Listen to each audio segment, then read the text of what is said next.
Finney नाम के लड़के को एक साइको किलर किडनैप करता है। इसके बाद उन लोगों की आत्मा या स्पिरिट्स फिनी को उस कैद से बाहर निकालती हैं जो उससे पहले यहाँ कैद थे और मारे गए थे। दोस्तों, ये सब शुरू कैसे होता है और एंड किस तरह होता है, आइए चलते हैं इस स्टोरी को शुरू से लेकर एंड तक जानने के लिए। दोस्तों, आज की हमारी कहानी शुरू होती है 1978 के नॉर्थ डेनवर शहर से। इस टाइम शहर में ब्लैक वैन वाला किडनैपर फेमस है जो अभी तक पकड़ा नहीं गया है। ये है फिनी और ग्वेन, जो अपने अल्कोहलिक और एब्यूजिव डैड के साथ रहते हैं। इन्हें हमेशा अपने डैड से डर लगा रहता है। इसका नाम टेरेंस है। वो दोनों स्कूल जाते हैं और रास्ते में उन्हें एक और मिसिंग चाइल्ड की फोटो नजर आती है। फिनी इसे पहचानता है क्योंकि एक दिन पहले ये इसके साथ बेसबॉल खेल चुका है। स्कूल के वॉशरूम में फिनी को कुछ बच्चे बुली करते हैं। तभी रॉबिन वहां आता है और वो सब रॉबिन के एक लाइन बोलने से ही वहां से भाग जाते हैं। दोस्तों, फिनी की लाइन में रॉबिन ऐसा है जैसे हम सबकी लाइफ में एक दोस्त होता है जो बोलता है कि बता दो अगर कोई कुछ बोले तो। स्कूल में ही ग्वेन से मिलने दो डिटेक्टिव आते हैं, राइट और मिलर, जो उसे लास्ट किडनैपिंग के बारे में पूछते हैं। असल में दोस्तों, ग्वेन के पास एक सुपर नेचुरल पावर है जो उसे उसकी मॉम से मिली है। वो सपने में फ्यूचर की थोड़ी थोड़ी झलक देख सकती है। लास्ट टाइम उसने एक बच्चे का किडनैपिंग का सपना देखा था जिसमें ब्लैक वैन वाला ब्लैक बलून के साथ आया और उस बच्चे को किडनैप कर गया। और ग्वेन ने जिस बच्चे का किडनैपिंग का सपना देखा था और अगले दिन असल में उसी तरह उस बच्चे की किडनैपिंग हुई। और ग्वेन ने ये बात उस बच्चे की बहन को किडनैपिंग से पहले बताई भी थी। और इस तरह ये डिटेक्टिव जानना चाहते हैं कि ग्वेन को ये सब पहले कैसे पता चला। ग्वेन उन्हें सब कुछ सच बताती है जिस पर वो दोनों विश्वास नहीं करते और ग्वेन वहां से चली जाती है। स्कूल से घर वापस आते टाइम ग्वेन अपने फ्रेंड के यहाँ चली जाती है रात भर रुकने के लिए और फिनी घर आ जाता है। अगले दिन फिनी जब सोकर उठता है तो वो देखता है कि उसके डैड ग्वेन को मार रहे हैं क्योंकि उसने डिटेक्टिव को सपने वाली बात बताई। टेरेंस चाहता है कि ग्वेन ये मान ले कि उसके सपने कभी सच नहीं होते। अगले दिन रॉबिन कहीं जा रहा होता है, तभी उसके सामने से ब्लैक वैन से एक जोकर फेस मास्क पहना आदमी निकलता है और वो रॉबिन को किडनैप कर लेता है। रॉबिन के गायब होने की बात फिनी को पता चलती है और रॉबिन की तलाश शुरू करी जाती है, लेकिन वो पुलिस को नहीं मिलता। फिनी ग्वेन को सपना देखने को बोलता है ताकि उसे रॉबिन से रिलेटेड कुछ क्लू मिल सके। ग्वेन उसे बताती है कि वो सपने अपने आप आते हैं, उस पर ग्वेन का कोई कंट्रोल नहीं है। अगले दिन फिर से डिटेक्टिव राइट और मिलर फिनी के घर आते हैं, जिन्हें देख टेरेंस परेशान हो जाता है। वो दोनों ग्वेन से कुछ सवाल करते हैं रॉबिन की किडनैपिंग को लेकर, लेकिन ग्वेन हर सवाल का जवाब ना में देती है। और स्कूल में फिनी को कुछ बच्चे परेशान करना शुरू कर देते हैं क्योंकि अब रॉबिन तो स्कूल में है नहीं, लेकिन ग्वेन बहुत ब्रेव गर्ल है, वो अपने भाई को उनसे बचा लेती है। स्कूल से छुट्टी होने के बाद ग्वेन फिर से अपने दोस्त के यहाँ रात भर रुकने के लिए जाती है और फिनी घर की तरफ अकेला निकलता है। इस बार दोस्तों फिनी को ब्लैक वैन नजर आती है जिस पर आबरा का डाबरा लिखा हुआ है। तभी उसके सामने एक ब्लैक हैट वाला आदमी आता है जिसके हाथ से कुछ सामान गिर जाता है। फिनी उसकी हेल्प के लिए जमीन पर गिरी हैट उसे देता है और ब्लैक हैट वाला आदमी मैजिक दिखाने के बहाने ब्लैक बलून की हेल्प से फिनी को किडनैप कर लेता है। फिनी की जब आंखें खुलती है तो एक बड़े से रूम में है और उसके सामने किडनैपर बैठा हुआ है जिसने अजीब सा मास्क पहना हुआ है, जो उसके साथ थोड़ी देर फालतू की बातें करता है और उसे रूम में लॉक कर वहां से चला जाता है। फिनी रूम के दरवाजे को खोलने की नाकाम कोशिश करता है और वो देखता है कि साइड में एक जगह है जहाँ पर टॉयलेट बना हुआ है और वॉल पर एक लैंडलाइन लटका हुआ है। फिनी उस पर नंबर डायल कर कॉल करता है, तभी वो देखता है कि लैंडलाइन की वायर कटी हुई है। सब कुछ करने के बाद वो वापस लेट जाता है। यहाँ ग्वेन जो अपने दोस्त के घर पर है, उसे अपने भाई की किडनैपिंग के बारे में पता चलता है। वो भागकर रात को वहां जाती है जहां से फिनी किडनैप हुआ था। फिनी की खोजबीन भी पुलिस द्वारा शुरू करी जाती है। यहाँ फिनी फोन की बेल की आवाज से उठता है और वो फोन को उठाकर सुनता है, जबकि लास्ट टाइम हमने देखा कि फोन की वायर कट थी। वो किडनैपर आता है और उसे बोलता है कि ये फोन खराब है, ये तुम्हारी कोई मदद नहीं कर पाएगा। अगेन थोड़ी देर तक फालतू की बातें और वो वहां से चला जाता है। अगली बार जब वो सो के उठता है तो किडनैपर शांत रूम के कोने में बैठा होता है, जिसे देख फिनी थोड़ा डर जाता है। दोस्तों, किडनैपर की बातें कुछ अजीब सी होती है जिससे लगता है कि वो कोई साइको है।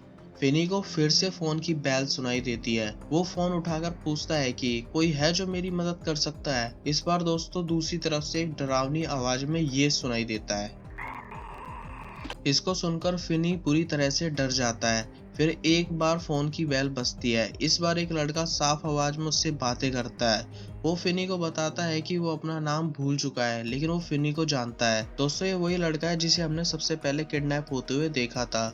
वो फिनी को रूम की एक लोकेशन बताता है और उस जगह को खोदकर वहां से भागने के लिए बोलता है, और इसके साथ ये भी बताता है कि मेरे पास इतना टाइम नहीं था, लेकिन तुम जल्दी शुरू करोगे तो यहाँ से भाग सकते हो। ग्वेन को अपने भाई का सपना आता है जिसमें वो एक जाली वाले गेट को खोलने की कोशिश कर रहा है। तभी ग्वेन नींद से उठती है और वो अपने एरिया के सारे घर देखने लग जाती है कि कौन से घर का गेट उसके सपने वाले गेट से ऐसा दिखता है। इधर फिनी फोन पर बताई हुई लोकेशन तक जाता है और उस जगह की टाइल्स उखाड़कर खोदना शुरू करता है। रात भर में वो थोड़ा बहुत गहरा गड्ढा कर देता है और उसे एक मैट से ढक देता है।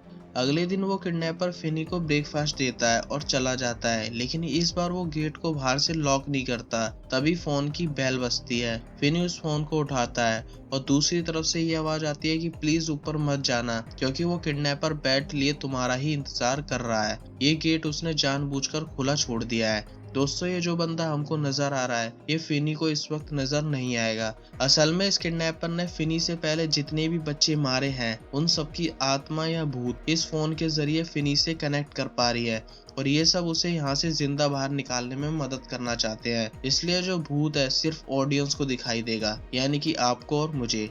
फिनी सीढ़ियों से हल्का सा ऊपर की तरफ देखता है और वहाँ सच में वो किडनैपर बेल्ट लिए फिनी का इंतजार कर रहा होता है। वो जल्दी से नीचे जाकर अपना ब्रेकफास्ट करने लग जाता है। कुछ देर बाद उसे फिर से फोन आता है जो उसे एक ऐसी जगह बताता है जहाँ उसे रस्सी मिल सकती है, और उसे बोतल की मदद से इशारा कर ऊपर लगे जाल को तोड़कर वहाँ से भागने को कहता है। फिनी उस रस्सी को जाल में फंसाने की कोशिश करता है, लेकिन बात नहीं बनती। इसलिए जो कारपेट का रोल उसके रूम में रखा हुआ है, उसे दीवार के सहारे लगाकर उसमें नीचे से रस्सी को डालता है। और दोस्तों, इस बार रस्सी जाल में चली जाती है और वो उसे ऊपर चढ़ने की कोशिश करता है। फाइनली वो जाल तक पहुंच भी जाता है, लेकिन इतने में वो उसे खोल पाए वो जाल टूटकर नीचे गिर जाता है। ग्वेन अपने डैड को जैसे तैसे करके अपने सपने के बारे में बताती है जिसे फिनी को ढूंढा जा सकता है। इस बार टेरेंस अपनी बेटी की बात को सुनता है और वो दोनों अपने शहर के हर घर के गेट को देखते हैं। डिटेक्टिव राइट और मिलर भी अपनी इन्वेस्टिगेशन के दौरान एक घर पहुंचते हैं जहां उनकी मुलाकात एक सनकी आदमी से होती है जिसका नाम मैक्स है। डिटेक्टिव मैक्स से फिनी के बारे में पूछताछ करते हैं, लेकिन मैक्स खुद FBI लेवल की छानबीन कर चुका होता है, जो वो उन डिटेक्टिव्स को भी बताता है। राइट और मिलर को पता चलता है कि मैक्स सिर्फ यहाँ कुछ दिनों के लिए अपने भाई के यहाँ रहने आया है, और वो दोनों मैक्स को सीरियसली नहीं लेते और उसे गायब हुए बच्चों की फोटोज देकर वहां से चले जाते हैं। और दोस्तों, जहां इस वक्त मैक्स है उसके जस्ट नीचे फिनी बैठा हुआ अपने आप को बाहर निकलने के बारे में सोच रहा है। असल में मैक्स किडनैपर का भाई है और उसे भी नहीं पता उसका भाई बच्चों को किडनैप कर बेसमेंट में रखता है। कुछ देर बाद वो किडनैपर फिनी के लिए डिनर लाता है और उसका नाम पूछता है। फिनी उसे अपना नाम टेलर बताता है, लेकिन दोस्तों किडनैपर को उसका असली नाम पहले से पता है न्यूज़पेपर के जरिए। फिनी के झूठ बोलने के कारण वो उसे डिनर नहीं देता और वहां से चला जाता है। इस बार भी वो गेट को खुला छोड़ देता है। करीबन आधी रात में उसे फिर से फोन आता है। इस बार कोई लड़की है जो उसे बताती है कि किडनैपर उसके इंतजार में ऊपर सो चुका है। तुम अगर जल्दी से जाओ तो यहाँ से भाग सकते हो। और गेट पर एक कॉम्बिनेशन लॉक है जिसका पासवर्ड उसने दाई तरफ की दीवार पर लिख दिया है। फिनी वो पासवर्ड देखता है 23317। फिनी उस लड़की से पूछता है कि पासवर्ड लिखना किस तरीके से है, 23317, 23317 या 23317। ये बात लड़की को याद नहीं है। फिनी को ये सब ट्राई मारकर देखना होगा। फिनी बिल्कुल आवाज किए बगैर घर के मेन डोर तक जाता है और हर तरह से कॉम्बिनेशन लॉक को खोलने की कोशिश करता है, और आखिरी वाले पासवर्ड से लॉक खुल भी जाता है। लॉक खुलने की आवाज से किडनैपर की आंख खुल जाती है और फिनी वहां से जितना तेजी से हो सके उतना तेजी से भागने की कोशिश करता है, लेकिन अनफॉर्चुनेटली वो किडनैपर उसे दोबारा पकड़ ही लेता है और इस तरह फिनी वापस वहीं पहुंच जाता है जहां से वो भागा था। सुबह को फिनी की आंख खुलती है और फोन की बेल फिर बजती है। इस बार किसी बदमाश लड़के का फोन है जो उसे बताता है कि कमोड के पास दीवार के पीछे एक रास्ता है जो स्टोर रूम में रखे फ्रिज तक जाता है और फ्रीजर से निकलकर फिनी वहां से भाग सकता है।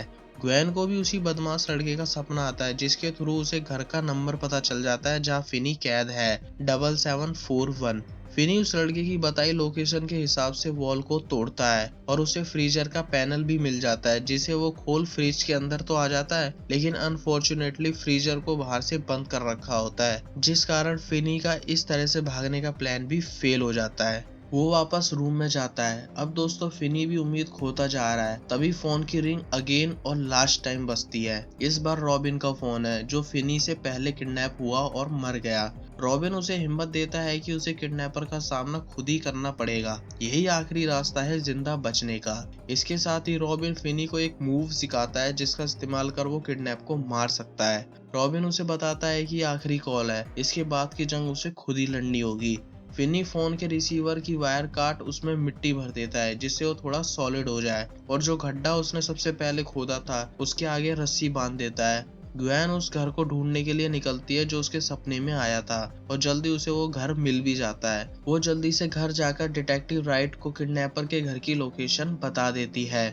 यहाँ मैक्स बेसमेंट की तरफ जाता है, उसके हिसाब से किडनैपर का घर इसी इलाके में होना चाहिए, और फाइनली मैक्स को पता चलता है कि किडनैपर उसके इलाके का नहीं बल्कि उसके घर का ही है। लेकिन इससे पहले वो फिनी की कोई मदद कर पाए, उसका भाई उसे जान से मार देता है। और यहाँ पुलिस 7741 के सामने खड़ी हुई है, जो घर में एंटर होती है, लेकिन उन्हें कुछ नहीं मिलता। यहाँ किडनैपर फिनी को कुल्हाड़ी से मारने की कोशिश करता है, लेकिन फिनी उनसे बचकर गड्ढे की तरफ आता है, और जैसे ही वो किडनैपर उसकी तरफ बढ़ता है वो गड्ढे में गिर जाता है और उसका पैर जाल में फंस जाता है। इसके बाद फिनी रॉबिन के तरीके से 4-5 बार रिसीवर उसके मुंह पर मारता है और उसकी वायर से किडनैपर का गला दबाकर उसे जान से मार देता है। और पुलिस को थोड़ी देर बाद बेसमेंट मिलता है, और यहाँ फिनी बेसमेंट से बाहर जा रहा होता है। लेकिन दोस्तों, जैसा आपको या मेरे को लग रहा है पुलिस और फिन आमने सामने होंगे, लेकिन ऐसा होता नहीं है। असल में पुलिस को बेसमेंट में किडनैप हुए बच्चों की बॉडी दफन की हुई मिलती है, और जैसे ही फिनी घर से बाहर आता है तो उसके सामने ग्वेन खड़ी होती है। दोस्तों, किडनैपर के पास 2 घर थे आमने सामने। एक घर के बेसमेंट में वो किडनैप हुए बच्चे को कैद रखता था, और दूसरे घर के बेसमेंट में उन्हें मारकर दफना देता था। और दोस्तों, ग्वेन को दूसरे घर का सपना आया था। दोस्तों, इस तरह हमारी आज की कहानी खत्म होती है। आई होप सो आपको ये स्टोरी अच्छी लगी हो, और ऐसी ही एक और स्टोरी के लिए आप ज़ोडिएक मूवी का एक्सप्लेनेशन देख सकते हैं। इसकी कहानी भी माइंड ब्लोइंग है। मैं मिलूंगा ऐसी एक और अमेजिंग स्टोरी के साथ, जब तक के लिए बाय बाय।